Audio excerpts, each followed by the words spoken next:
በየቀኑ እንግዲህ የፀሐይ መከላከያ ጧት እንቀባለን። ነገር ግን ማዲያታችን፣ ጥቋቁር ነገሮቻችን፣ የቆዳችን እርጅና ላይ ለውጥ አናይም። ለዚህ ደግሞ ዋናው ምክንያት የሚሆነው የፀሐይ መከላከያ አጠቃቀማችን ስህተት ነው። በቅርብ ጊዜ አንድ ጥናት ወጥቶ ነበረ ማለት ነውና ይሄ ጥናት ምንድነው የያዘው?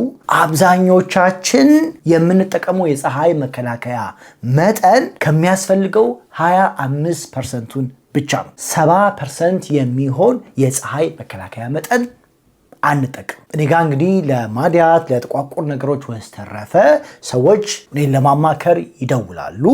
ከዛ ያገኘሁትን ስህተት ሰብስቤ ያለው ከዛ በተጨማሪ ደግሞ አዳዲስ ሪሰርቾች መጥተዋልና በእነዚህ ሪሰርቾች የተገኙትን ውጤቶች ሰብስቤ ለእናንተ ይዤላችሁ መጥቻለሁ ማለት ነው። በመጀመሪያ ያስቀመጥኩት የፀሐይ መከላከያ አጠቃቀማችን ስህተት ደግሞ ቅድም መግቢያ ላይ እንደነገርኳችሁ በአጠቃቀማችን ስህተት የተነሳ የምናገኘው 25% ብቻ ነው። ብዙዎቻችን የፀሐይ መከላከያ ወይም ሰንስክሪን ስንጠቀም የፀሐይ መከላከያውን እጃችን ላይ እናደርግና እያነሳን ትንሽ እንጠቀማለን። እሷን አዳርሰን እንወጣለን ማለት ያ 25%ን የቆዳችንን ክፍል ብቻ ነው የሚሸፍነው። ትክክለኛው የፀሐይ መከላከያ አጠቃቀም እንዴት ያለ ነው? የፀሐይ መከላከያ ስንጠቀም በጣም ቀላሉ ዘዴ ምንድነው? ሁለት ጣቶቻችን ላይ ማለት ነው ፀሐይ መከላከያውን እናደርጋለን እዚህ ቪዲዮ ላይ እንደምታዩት ማለት ነው። ከዛ በኋላ ጣታችን ላይ ያለውን የፀሐይ መከላከያ እንጠቀመዋለን ማለት ነው። ብዙ ጊዜ የምመክረው ምንድነው? በሁለት ጣታችን አንድ ጊዜ አድርገን ሙሉ ፊታችንን ከምናዳርስ በመጀመሪያ አንደኛው ጣት ላይ እናደርግና እሱን አድርገን እናዳርሳለን። ከሁለት ምናምን ደቂቃ በኋላ አንደኛውን ደግሞ እንደዚሁ ጨምረን እሱን ደግሞ እንደዚሁ እናዳርሳለን ማለት ነው። ይሄንን ስንቀባ ፊታችንን አንደኛ ከአይናችን ስር ያለውን ከአይናችን ከላይ ያለውን የአይናችን ቆብ ላይ ማለት ነው ያለውን የቆዳችንን ክፍል በሚገባ ማዳረስ ያስፈልገናል። እዚህ ፀጉራችን ስር ያለውን ቆዳ በጣም ብዙ ጊዜ የምንዘለው ቆዳ ክፍል ነው። እሱንም ማዳረስ ያስፈልጋል። ሌላው ምንድነው? ብዙዎቻችን የማናደርገው የምንቀባት እቺ ፊታችን ብቻ ነው። ነገር ግን አንገታችንም ጆሮአችንም በአጠቃላይ ማለት ነው የፊታችን አካል ነው። አንገታችንን በአግባቡ ፀሐይ መከላከያ ማንቀባ ከሆነ ጉዳቱ እዚህ ጋር ብቻ አይደለም። ኦፍ ኮርስ እዚህ ጋር ስላልተቀባን ማዲያታችን እዚህ ጋር አይጠቁርም። ነገር ግን የፀሐይ ጨረሩ አንገታችን ላይ ሲያርፍ ሙሉ ሰውነታችንን ቴምፕሬቸራችንን ማለት ነው ሙቀታችንን ይጨምራል። ያ ለማዲያታችን ለጥቋቁር ነገሮቻችን መባባዝ አንድ ምክንያት ነው። ለኮላጅንና ኢላስቲናችን መጠን ደግሞ ማነስ በጣም ትልቅ ሚና ይጫወታል ማለት ነው። አንድ ኒውዮርክ ታይምስ ላይ የወጣች ሴትዮ ነበረችና በጣም አላቅም አይታችኋት ከሆነ እቺ ሴትዮ ከወጣትነቷ ጀምሮ የፀሐይ መከላከያ ትጠቀማለች እና የፀሐይ መከላከያ ስትጠቀም ሁል ጊዜ የምትጠቀመው እዚህ ጋር ነው ማለት ነውና አንገቷ ላይ አትጠቀም እና እዚህ ቪዲዮ ላይ እንደምታዩት ፊቷ በጣም አሪፍ ነው። ምንም ያናል አልተጎዳም ከእድሜዋ አንፃር ማለት ነው። ነገር ግን አንገቷ ምን ያህል እንዳረጀ ማየት ትችላላችሁ። ስለዚህ የፀሐይ መከላከያ ስትጠቀሙ አንደኛ ቅድም እንዳልኳችሁ በሁለት ጣታችሁ አድርጋችሁ በየሁለት ደቂቃው ልዩነት መጠቀም አለባችሁ። ሁለተኛ ደግሞ ፊታችሁ ላይ ብቻ ሳይሆን አንገታችሁን፣ ጆሮአችሁን መቀባት አለባችሁ ማለት ነው። ወደ ሁለተኛው ደግሞ ስህተት ሲሄድ የፀሐይ መከላከያ አንዴ ጠዋት ከተቀባን በኋላ ድጋሚ አንቀባም። ነገር ግን አዳዲስ ጥናቶች ምንድነው የሚያሳዩት? የፀሐይ መከላከያ ስንጠቀም በተለይ ኬሚካል የፀሐይ መከላከያ ማለት ነው። ምናልባት ኬሚካልና ሚነራል ምን እንደሆነ ብዙ ማታውቁ ሰዎች ካላችሁ ሚነራል የፀሐይ መከላከያ የሚባለው ይሄ ነጭ የሚያረገን አንዳንዶቻችሁ ጄሶ የሚያስመስለን የምትሉት ኬሚካል የፀሐይ መከላከያ ደግሞ የሚባሉት ስንቀባቸው በቀላሉ ከቆዳችን ጋር የሚዋሃሉት ናቸውና ኬሚካል የፀሐይ መከላከያዎች ከተቀባችኋቸው በኋላ ከ3 ሰዓት በኋላ የኬሚካል ፀሐይ መከላከያውን ፕሮቴክሽን ስታዩ 50% ፕሮቴክሽኑ ወይም ከለላው ከጥቅም ውጪ ወጥቷል። ስለዚህ ኬሚካል የፀሐይ መከላከያ የምትጠቀሙ ሰዎች ከ3 ሰዓት በኋላ ወይም ከ2 ሰዓት በኋላ ድጋሚ ያው መቀባት ያስፈልጋቸዋል ማለት ነው። ሚነራል የፀሐይ መከላከያ ደግሞ የምትጠቀሙ ከሆነ እነሱ በአንጻራዊነት ጠንካራ ናቸው፣ በቀላሉ ዲግሬድ አያደርጉም። ነገር ግን እነሱም ቢሆኑ ከተወሰነ ጊዜ በኋላ ፊታችን የራሱ ወዛ አለው ወይም ዘይት አለው ሴበም የምንለው ማለት ነው። እሱ ስላለ ከሱ ጋር የመደባለቅ ነገር አላቸው ነው፣ ያልበናል፣ ቆሻሻ አለ። በተለያየ ምክንያት የፀሐይ መከላከያው ከነዚህ ነገሮች ጋር ይቀላቀላል። ልብስ ስንቀይር ወይ ፊታችንን እንደዚህ ያሳክከንና ፊታችንን እናካለን። በዛ የተነሳ ከላይ ያለው የሚነራል ፀሐይ መከላከያው ሽፋን ይቀንሳል ማለት ነው። በዛ የተነሳ የፀሐዩ ጨረር ያው ያችን ቀዳዳ ተጠቅሞ ይገባል፣ ያው ቆዳችንን ይጎዳል ማለት ነው። ስለዚህ የፀሐይ መከላከያ ስትጠቀሙ ሚነራልም ይሁን ኬሚካል ይሁን በተለይ ኬሚካል የሆነ ማለት ነው ድጋሚ መጠቀም ያስፈልጋችኋል። አንዳንዶቻችሁ እኔ ቤት ነው የምውለው ፀሐይ አይነካኝም ምናምን ትላላችሁ። በቪዲዮ ኮልም የምሰማው ነገር ነው። ነገር ግን የፀሐይ መከላከያ ስትጠቀሙ እንደዚህ ብርሃን ካለ መስኮት ካለና ወደ ውስጥ በመስኮት ብርሃኑ የሚገባ ከሆነ ውጪ እንደወጣችሁ ልታስቡ ትችላላችሁ። ግዴታ ድጋሚ መጠቀም ያስፈልጋችኋል። ከፀሐዩ ጨረር ጋር መገናኘት አይጠበቅባችሁም፣ ቤትም ድረስ ስለሚመጣ ማለት ነው። እና በየ2-3 ሰዓቱ ድጋሚ አፕላይ ማድረግ አለባችሁ። ያንን ማታረጉ ከሆነ ማዲያታችሁ፣ ጥቋቁር ነገሮቻችሁ በምንም ሁኔታ ለውጥ አታዩ። በሶስተኝነት ወደ አስቀመጥኩት ደግሞ ስናልፍ እንግዲህ ሚነራሉም የፀሐይ መከላከያ ኬሚካሉም የፀሐይ መከላከያ ይሄ UVA እና UVB የሚባለውን የፀሐዩን ጨረር ከመከላከል አንጻር በጣም ውጤታማ ናቸው። ላይክ 97-98% ይከላከላሉ። ነገር ግን ቀደም እንዳልኳችሁ አሁን እየመጡ ያሉ ሳይንሳዊ ጥናቶች የሚያሳዩት ለማዲያታችን፣ ለጥቋቁር ነገሮቻችን እንዲሁም ለቆዳችን እርጅና ምክንያት የሚሆኑት በዋነኝነት ጨረሮቹ ቢሆኑም የፀሐዩ ብርሃን በጣም ትልቅ ሚና ይጫወታል። የፀሐዩ ብርሃን ብቻ አይደለም፣ ከኮምፒውተር የሚወጣው ብርሃን፣ ከአምፑሎቻችን የሚወጣው ብርሃን፣ ከሞባይሎቻችን የሚወጣው ብርሃን የቆዳችንን ቀለም የሚያመነጩትን ሴሎች በከፍተኛ ደረጃ ያበሳጫል። በዛ የተነሳ ማዲያታችን አሁን ላይ ያለው የቀለም መጠን ወይም ጥቁረቱ ማለት ነው፣ በዛ ጥቁረት ለረጅም ጊዜ እንዲቆይ ያደርጋል ማለት ነው። የማዲያት ህክምናም ብታደርጉ ያን ያህል የረባ ለውጥ እንዳታዩ ምክንያት ሊሆን ይችላል ማለት ነው። እና ለዚህ ብቸኛው መፍትሄ ምንድነው? አይረን ኦክሳይድ የሚባል ነገር አለ። ይሄንን አይረን ኦክሳይድ የሚባል ነገር የት ነው የምታገኙት መሰላችሁ? የፀሐይ መከላከያ ውስጥ ነው። የፀሐይ መከላከያዎች እንግዲህ ሜካፕ የሚመስሉ ፋውንዴሽን የሚመስሉ ፋውንዴሽን አይደሉም ወይም ሜካፕ አይደሉም። ለዛ ዓላማ አይደለም የተዘጋጁት።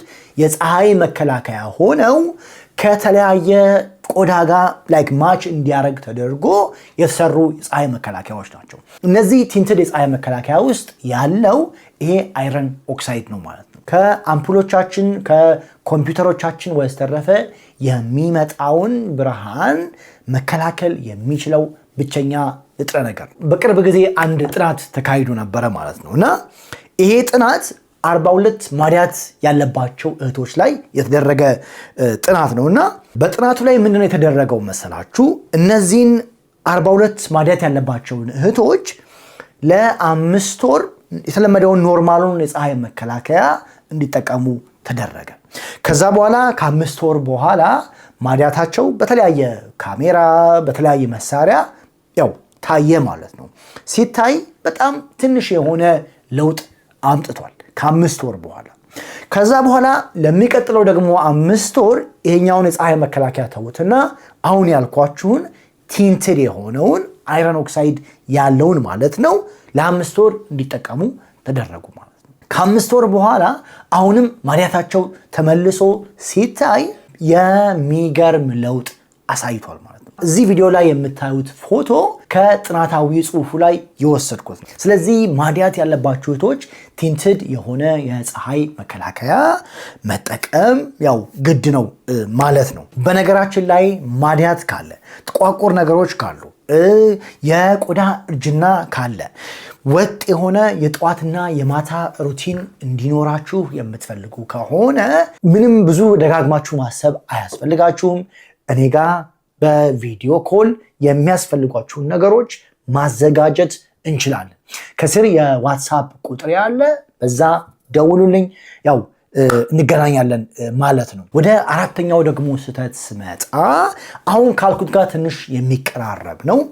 አንዳንድ እህቶች ሜካፕ፣ ፋውንዴሽን ወይም ኮንሲለር ምናምን ትጠቀማላችሁ እና እዛ ውስጥ SPF 30 ወይም 50 ምናምን የሚል ታገኛላችሁ ማለት ነው። እና እነሱን ስለምትጠቀሙ ቆዳችሁ የፀሐይ መከላከያ ወይም ሰንስክሪን እንደተቀባ ሊሰማችሁ ይችላል ማለት ነው። እና በጣም የሚገርማችሁ አዳዲሶቹ ጥናቶች ምንድነው ያሳዩት?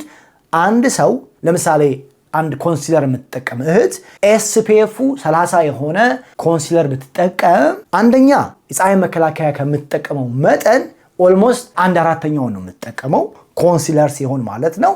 ስለዚህ ቆዳዋ ላይ ያለው የSPF ወይም የፀሐይ መከላከያው መጠን ኦልሞስት 25% ነው። SPF 30 ቢሆን 7.5 ማለት ነው። ያቺ 7.5ቷን ደግሞ ኮንሲለር ስታዳርሳት SPF ወይ 3 ወይ 4 ነው ማለት ነው። ከዛ አይበልጥም። ስለዚህ ሜካፕ፣ ፋውንዴሽን፣ ኮንሲለር ምናምን የምትጠቀሙ እህቶች መጀመሪያ SPF 50 ተጠቅማችሁ ከዛ በኋላ ኮንሲለሮቹ ምናምን መጠቀም ያው ይቻላል። ወደ አምስተኛው ስህተት ደግሞ ሲሄድ አንዳንድ እህቶች በተለይ ሚነራል የፀሐይ መከላከያ ሆኖ ቲንትድ የምትጠቀሙ እህቶች ብዙ ጊዜ ምን ትሉኛላችሁ? ብዙ ጊዜ ኮምቢኔሽን ወይም ኦይሊ የሆናችሁ ማለት ነው ቆዳችሁ።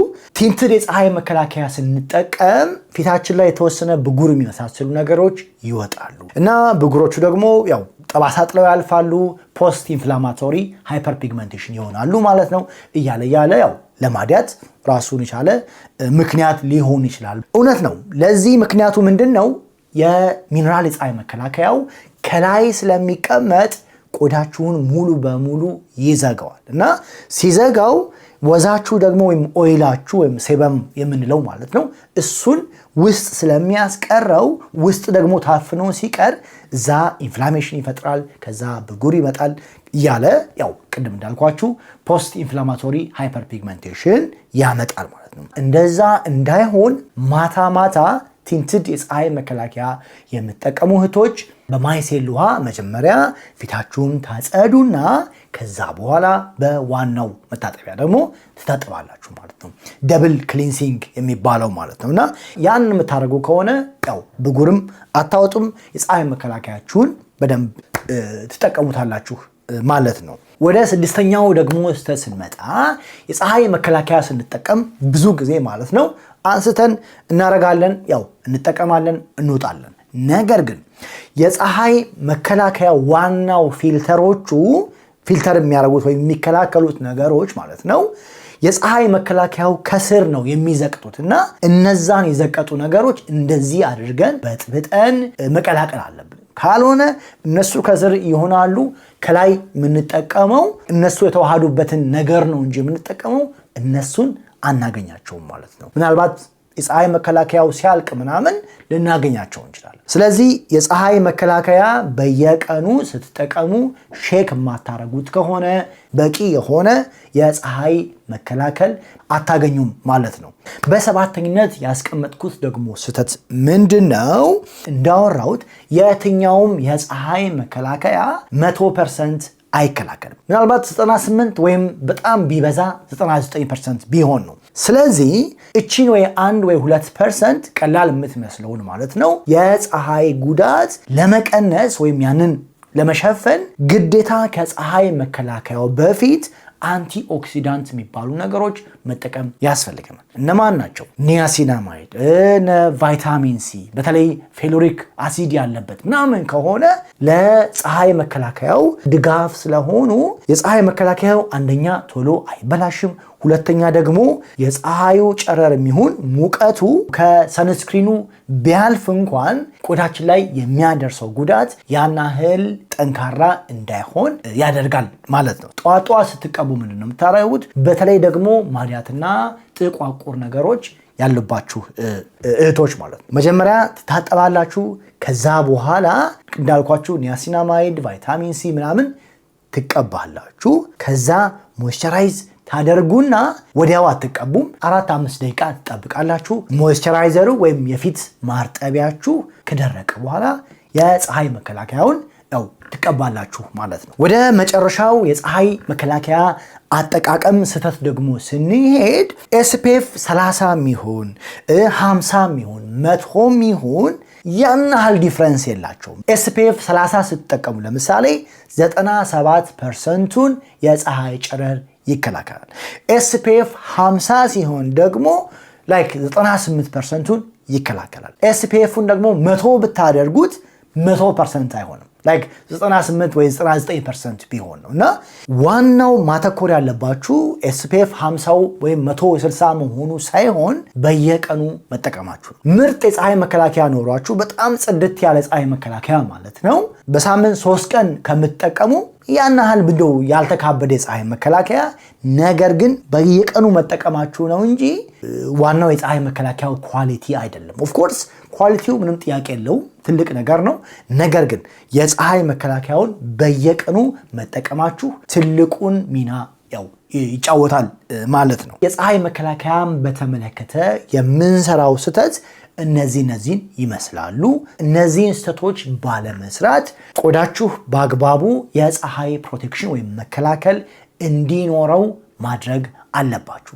ያ ማዲያታችሁን ጥቋቁር ነገሮቻችሁን እንዲሁም የቆዳችሁን እርጅና የምትከላከሉበት መንገድ ነው። ለዛሬ ያዘጋጀውላችሁ ይህንን ይመስላል። ስላዳመጣችሁኝ እጅግ አድርጌ አመሰግናለሁ። ቻው።